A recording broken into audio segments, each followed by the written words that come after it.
Hello guys, welcome back to my mini vlog. म आज बनाउन जाँदैछु लौकीको कोफ्ता। आज घरमा ताजा ताजा एकदम फ्रेस लौकी आएको छ। मलाई आज लौकीको कोफ्ता बनाएर खान मन पनि गर्यो अनि बच्चाहरूले पनि एकदम मन पसन्दसित खाइदिने। त्यस कारणले लौकीको कोफ्ता बनाउन जाँदैछु। यसरी मिठो, राम्रो, ताजा, फ्रेस, टेस्टी लौकीको सब्जी बनाएर खानको लागि तपाईहरुले मेरो भिडियो अन्त तक हेरिदिनु होला अनि मेरो भिडियो कस्तो लाग्छ हेरेर लाइक कमेन्ट पनि गरिदिनु होला है त। अब म यसरी लौकीलाई पुरी तरह कद्दुकस गर्छु। लौकी कद्दुकस गरिसकेपछि यसलाई राम्रोसँग हातले पनि अलिकति मोल्नु पर्छ। यसको पानी निकालेर फाल्नु पर्छ। यसको पानी पुरी तरह निकाल्नको लागि मैले यसमा नमक मिलाउँछु। नमकले राम्रोसँग पानी छोडाइदिन्छ लौकीको। त्यसपछि मैले लौकीको पुरा पानी यसरी हातले निचरेर पुरा पानी फ्यालिदिन्छु। अनि पछि राम्रोसँग पानी निचरिएन भने यसमा चाहिँ बेसनको मात्रा पनि धेरै नै लाग्छ। बेसन धेरै भयो भने पनि सब्जी मिठो हुँदैन। त्यसकारणले पुरा पानी फालेर बनायो भने बेसन कम लाग्छ अनि त्यो सब्जी खानलाई पनि मिठो लाग्छ। अनि म यसरी थोडा मसलाहरू पनि बीचमा रेडी नै गरिएर जाँदैछु।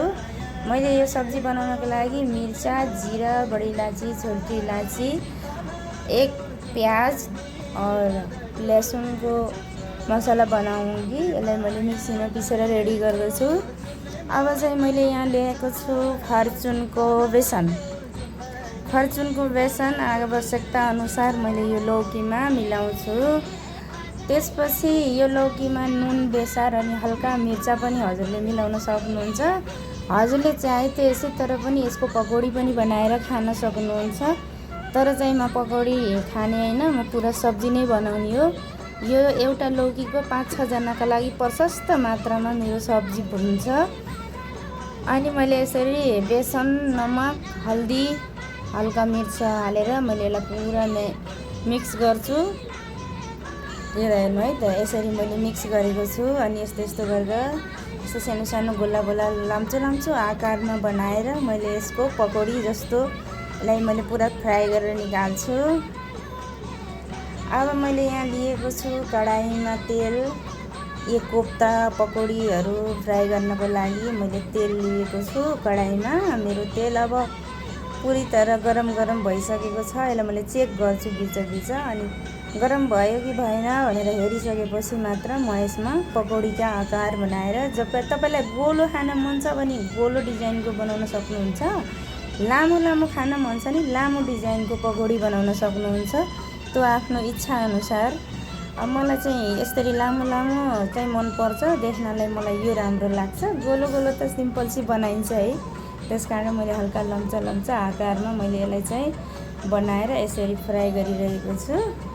अब यसै गरी मैले सबै जति पनि मैले लौकी र बेसनको ब्याटर बनाएको छु त्यसको मैले पुरा सबै पकौडी तलिरहेको छु। अनि यो पुरा पकौडी तलिसकेपछि अनि यो पकौडी तलेपछि त तेल धेरै छ है, अनि तेल कम गर्नु पर्यो। यसै तेलमा ही मैले मसला फ्राई गर्ने हो। त्यसकारणले मैले यो तेल कम गरिसकेको छु। मैले यहाँ एउटा सानो प्याज मसिनो काटेर रेडी गरेको थिएँ। त्यसपछि मैले उता मसलाहरू पनि पिसेर राखिसकेको छु, जो मैले अघि हजुरलाई देखाइसकेको थिएँ। त्यो मसला पनि मैले पिसिसकेको छु। यसै गरी मैले आफ्नो प्याजलाई गोल्डन ब्राउन हुने तक फ्राई गर्छु।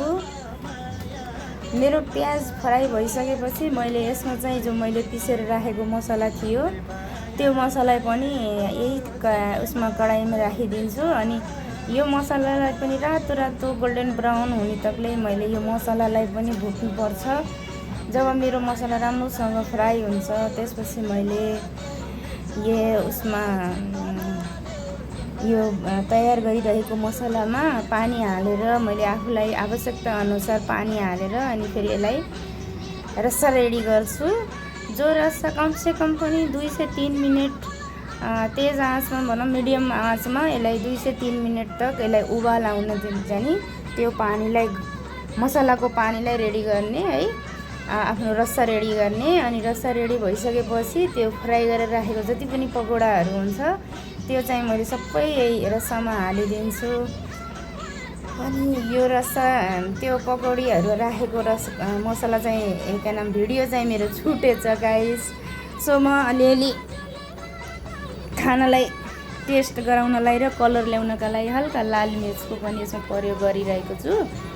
अनि फेरि जब मेरो मसलाको ग्रेभी तयार हुन्छ, उबाल आउँछ, 2 मिनट 3 मिनट त्यो उबालिसकेपछि जति पनि मैले पकौडी रेडी गरिसकेको छु त्यो पकौडीहरू पनि त्यो रसामा राखिदिन्छु।